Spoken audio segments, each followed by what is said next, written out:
Ladies and gentlemen, Jay Ranke here on the LJ Ranke Travel Channel. Nice to talk to you again.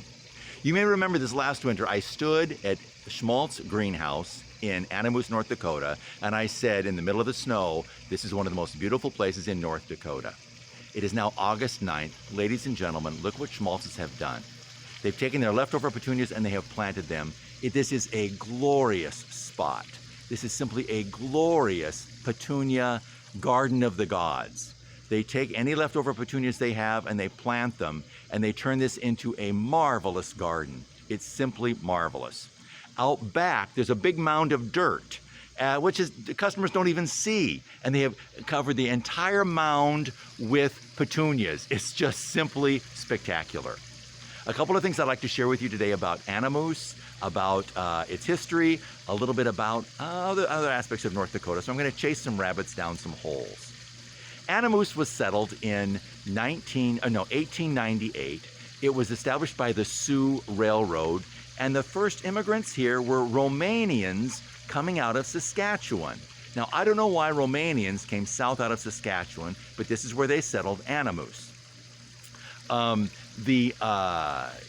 What I tracked down, this is a little bit of a rabbit hole, but I think it's kind of interesting. The Sioux Railroad coming out of Minnesota.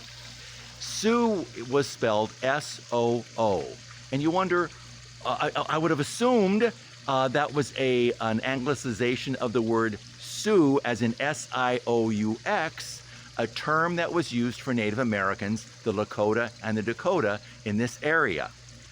I tracked down the etymology of that word, S-O-O, the railroad, thinking it was to S-I-O-U-X, the term for Native Americans. That's not quite the case. By the way, the term S-I-O-U-X is a French word, but it was based on a Chippewa word, which means speaker of another language. So it's actually rooted in the last syllable of a Chippewa word, which is kind of interesting. By the way, the word Anamoose is based on another Chippewa word, meaning female dog. So that's what the word Anamoose means, based on a Chippewa word. It's a rendition of that word. Now, of course, they build on the word moose. The designations, the signs, and so forth about Anamoose usually have the word, a picture of a moose in it, including the Bullwinkle, Rocky and Bullwinkle, which is kind of fun to see. Anyway, I'm getting ahead of myself, or behind myself. The word Sioux, as in Sioux Railroad, which established Anamoose, is not based on the S-I-O-U-X word. It is based on a different French word, the same word from where we get Sault Ste. Marie. If you go up to Lake Superior, it flows into the St. Mary's River into Lake Huron. And the city that's on the American side and the one on the Ontario side, they're both called Sault Ste. Marie. That is spelled S-A-U-L-T. That word Sioux means rapids or waterfalls. So on the St. Mary's River, Sault Ste. Marie meant the rapids on the St. Mary River. That is, so it's a French word, S-A-U-L-T, Sault Ste. Marie.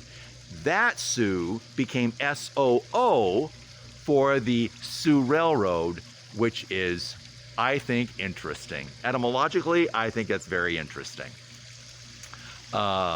Something else. One other thing.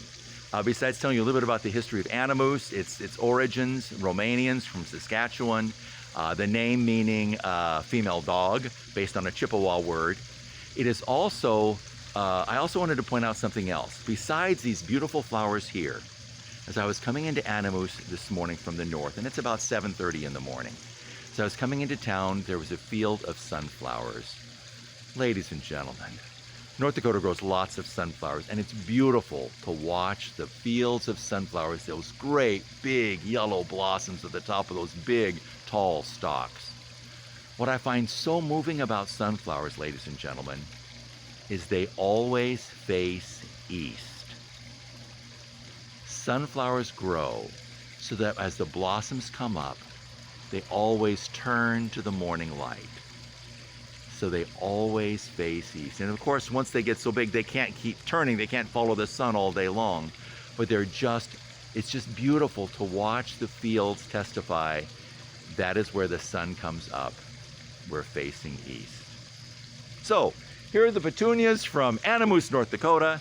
Anamoose, female dog from a Chippewa word, settled by Romanians, settled by the Sioux Railroad, or established by the Sioux Railroad, based on Sioux, S-A-U-L-T, as in rapids, as in Sault Ste. Marie, Michigan, and Sault Ste. Marie, Ottawa. Ladies and gentlemen, that's it from Anamoose, North Dakota. Nice to hear you talk. And if you have ideas about my, let's see, I've done this video several times. I don't think I said this. If you want to get good petunias, this is what I got here. Get yourself some bubblegum petunias.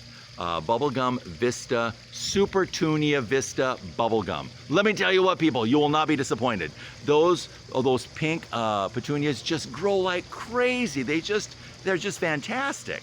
I got those here at Schmaltz's. I've had some problems with my marigolds, and it looks like I think I've watered them too much. I'm getting a little bit of a mold, so I sprayed them with vinegar water this morning. If you have any ideas about that, give me a call, 701-230-7083. 701-230-7083. Thanks so much, goodbye, and God bless. Bye-bye.